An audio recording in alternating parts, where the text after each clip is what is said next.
DHO Shaheed Benazir Abad doctor Asadullah ॾाहिरी जे सहिकार सां ॿांधी ڀرسان ॻोठ कादू जे खोहे में मौजूद कुर्बान जमाली जे उताद ते मुफ़्त मेडिकल कैंप लॻाई वई,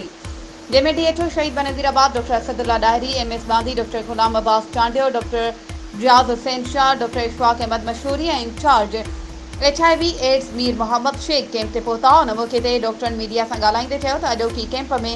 180 मरीज़नि जी चकास कई वई ऐं काफ़ी मरीज़नि जूं मलेरिया ऐं टाइफाइड जूं टेस्टूं कयूं वयूं,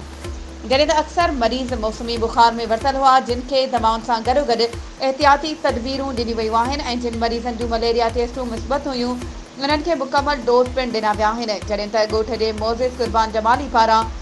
डीएचओ शहीद बेनज़ीर आबाद ऐं कैंप में पहुतल डॉक्टरनि जो शुक्रियो अदा कयो वियो। वधीक ख़बरूं ऐं अपडेट्स जे लाइ असांजे चैनल खे सब्सक्राइब कयो